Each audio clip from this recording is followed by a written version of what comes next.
Okay, so we're going to show you how to tie in patients for surgery as well as hooking up their monitoring equipment. So we're always, most part, like if we're doing spays and neuters, they're going to be laying on their back. This one doesn't really have elbows, but you put this loop right beneath their elbow. You're not going to tie it super tight, you just want it to be able to stay secure. We don't want to be cutting off blood circulation. And then right around their carpus area, you're going to do a little half loop here. And the reason why we do this way is having 2 points of contact, because if we just have this one, we can potentially cause a strangulation injury to that limb. If for some reason the patient were to wake up during anesthesia, it's a rare thing, but it happens, and we don't want them to end up hurting themselves. So we do that, and you're going to take it. On this table we have these ties here. You're going to take it, wrap around, and you can do a half hitch tie. So make a loop, come around, and pull it through to tighten it. The reason why we do this is in case of emergency, we can quickly get the patient off the table. If you were to tie it like this and put it in a big knot, if I have to get my patient off, I can't get this done quickly in an emergency. So again, you're going to tie it, make a loop, just like that. And then you have a little bit to undo it. And then same thing on your back leg. You're going to come up behind their hock and then down right above their foot.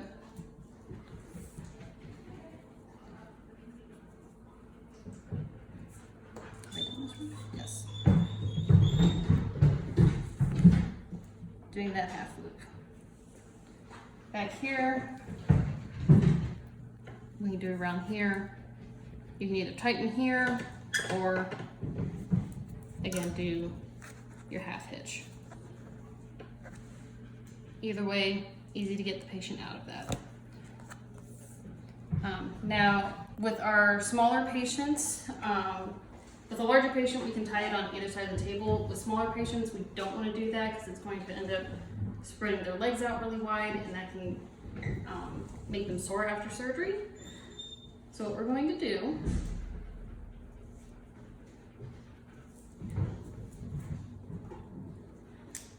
I'm going to go ahead and tie this one in and use that method.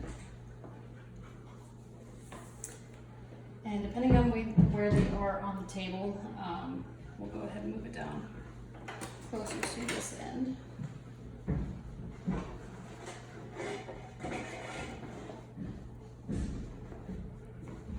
Is you're going to take that leg and you can tie it around this area of the table.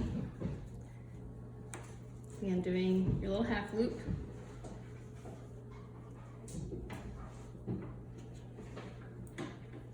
That way their legs are a little more straight and perpendicular versus being spread out.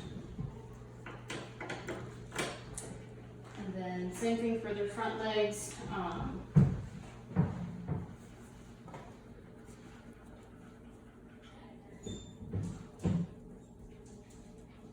Whichever leg has their catheter, you're not going to do it down here by their elbow because that will put pressure on the vein and that can cause you to lose your catheter. It will blow the vessel. So you're going to always do it above your catheter, and then make sure to always do your second loop.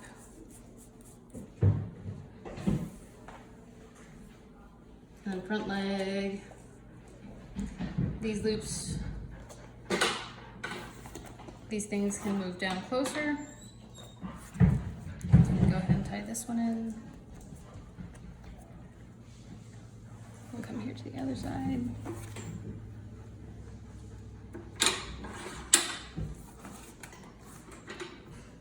Tighten it back down.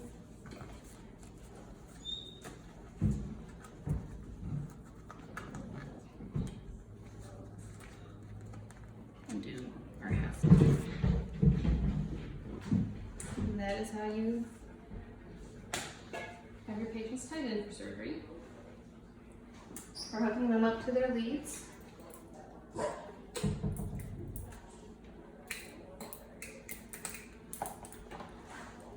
They all have some sort of marker on them: left leg, left arm, right arm. Remember, the patient is on their back, so it's always going to be their right or their left. So your right arm is going to go here, around their armpit. Depending on what kind of surgery you're doing, if like they're taking off a mass in this area, you can do a little bit higher up, like around their elbow. If you are going somewhere up the appendage, make sure your lead on the opposite leg is at that same spot. That way you're getting a more accurate reading. Since we have that up on the elbow, we'll do this one up on the elbow as well. Make sure your wires are always out of your surgery field.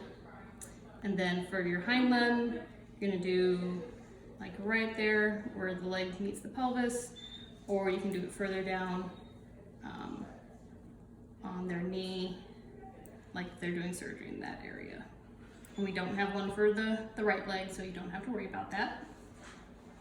After the leads are on, you will douse it with some alcohol. We're not going to do that on the stuffed animal, but you're either going to use alcohol or using some ultrasonic gel, depending on if we're using cautery or not. If you're using cautery, use the gel, that's safer for the patient.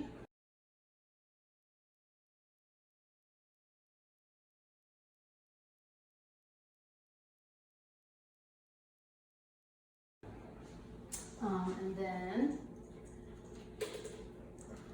their pulse ox, which measures their oxygen levels in their blood, will go on the tongue. Our patient doesn't have a tongue, but you can put it on tongue, lip, ears.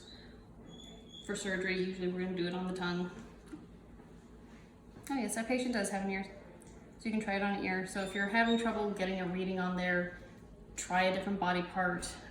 Try wetting the tongue. If you're still not getting a reading, talk to your doctor, talk to your tech. You might need to check your equipment. You might need to check your patient. Always check your patient first, then your equipment. And then blood pressure cuff.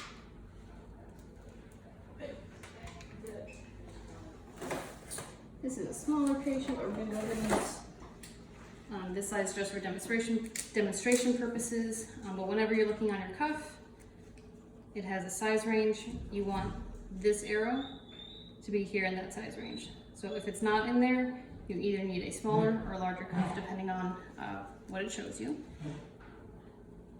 And then you're going to wrap it around their foreleg. And so I can see I am in the range. On a real cat, they would not have this size leg. You're never going to really use this size cuff on a cat. But for demonstration purposes, it's going to go here on their arm and then just hooks up here. And you can get a reading on your blood pressure machine. If there's ever a questionable reading, check your cuff size first. If that still seems to be a good size, try a different blood pressure machine. If you're still getting low readings, always alert your technician or your doctor. That way you can make adjustments to anesthesia as necessary.